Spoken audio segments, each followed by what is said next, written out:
जितने भी हैं सब रात को खेतों में सोते हैं, लेकिन 1 घंटे में फसल उजड़ जाती है। साथियों, विपक्षी पार्टियां करो या मरो की स्थिति में लड़ने जा रही हैं। ऐसा मैं इसलिए कह रहा हूँ, कहाँ पे आज लगातार हमारे बनाए हुए अधिकार, बाबा साहब द्वारा बनाया हुआ संविधान जो हमें ताकत देता है, जो हम सबको एक बराबर सम्मान, एक बराबर अधिकार देने का काम करता है, आज भारतीय जनता पार्टी अगर इस 2024 में सरकार में आती है तो इस संविधान को खत्म करने का प्रयास होगा।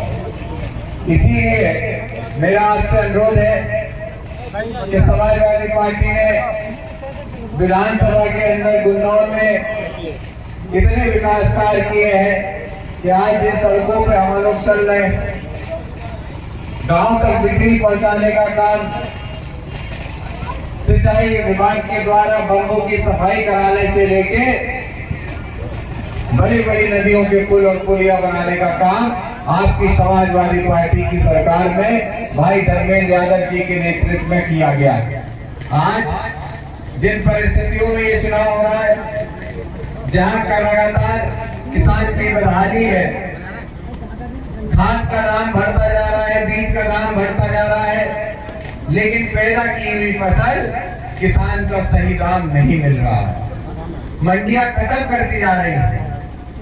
प्रयास किया जा रहा है कि जो किसान कभी अपनी स्वेच्छा से मंडी में अपने अनाज को, अपने धान को बेच सकता था, आज वो पूरी तरह पूंजीपतियों और निजी हाथों में जाने का मजबूर हो जाए, ऐसी व्यवस्था भारतीय जनता पार्टी कर रही है। तो आज जहां ये किसानों के लिए उनके अस्तित्व की लड़ाई है, वही नौजवानों के लिए, उनके भविष्य के लिए रोजगार की लड़ाई भी हमें उस विपक्ष को लड़नी पड़ रही है। कहां इस समय में भारतीय जनता पार्टी की सरकार ने नारा दिया था कि हम हर साल 2 करोड़ रोजगार देंगे। मैं आप सभी से पूछना चाहता हूं, 2 करोड़ तो छोड़ दीजिए, क्या 10 सालों में 2 लाख रोजगार भी भारतीय जनता पार्टी की सरकार दे पाई हम लोगों को? इतने सारे विभाग, रेलवे से लेके एयरपोर्ट तक सब बेचा जा रहा है, सब निजी हाथों में बेचने का काम भारतीय जनता पार्टी कर रही है। और इससे सम्मिलित इसलिए नहीं होना चाहिए क्योंकि जब आप अपने देश की बागडोर एक चाय बेचने वाले के हाथ में देंगे तो चाय बेचने वाला हमेशा बेचेगा ही, कुछ कमा के घर नहीं लेके आएगा। इसी तरीके से आज हमारा रेलवे बेचा जा रहा है, ट्रेनें बेचे जा रहे हैं, एयरपोर्ट बेचे जा रहे हैं, बड़ी बड़ी वो संस्थाएं जो सरकार को सीधा फायदा देती थी, आज उन सबको निजी हाथों में बेचने का काम हो रहा है। और वो पूंजीपति जो इसमें निवेश कर रहे हैं, वो भी 3-4 पूंजीपति गुजरात के ही हैं। तो पूरी तरीके से पक्षपात करते हुए इस देश की धरोहर गिरवी रख दी गई है। आप किसान से लेकर नौजवान, हर इस भारत देश का व्यक्ति कर्जे में है। आप भले ही कहो कि हमने बैंक से कर्जा नहीं लिया, लेकिन जो 2 लाख करोड़ का कर्जा सरकार ने लिया है, उसको भी चुकाने का काम आपको हमको करना पड़ेगा।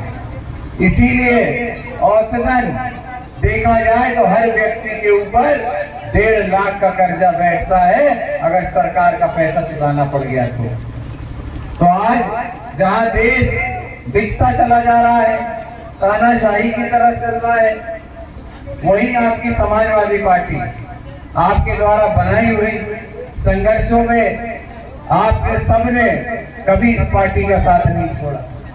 कितनी विषम परिस्थितियां रही होंगी, बहुत बड़ी बड़ी लड़ाई लड़के आपने नेताजी और नेताजी की इस पार्टी को आगे बढ़ाने का काम किया।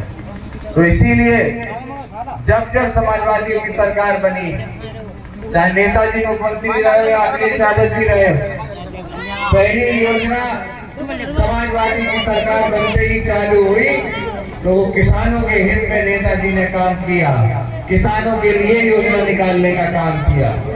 इसीलिए पूर्व में किए गए कामों को देखते हुए, पूर्व में दी गई सेवाओं को देखते हुए मैं आप सबसे आज आह्वान करता हूँ, अनुरोध करता हूँ कि आप सब लोग एकजुट होकर 7 मई को, जो कि मतदान का दिन है, अपना एक एक वोट समाजवादी पार्टी के पक्ष में देने का आप लोग काम करें। मैं आपको विश्वास दिलाता हूँ, जिस तरीके से भाई अरविंद यादव आप लोगों के बीच में रहकर आप लोगों की सेवा करें, आप लोगों के भले बुरे में आपके साथ खड़े रहे और व्यक्तिगत तौर पर आप लोगों से जुड़े हैं, उन्हीं के छोटे भाई के रूप में उनको अपना सूत्रधार मानते हुए आप सबसे सीधा रिश्ता बनाने के लिए हम प्रतिबद्ध हैं। आपके बीच में रहेंगे, आपकी सेवा करने का काम करेंगे।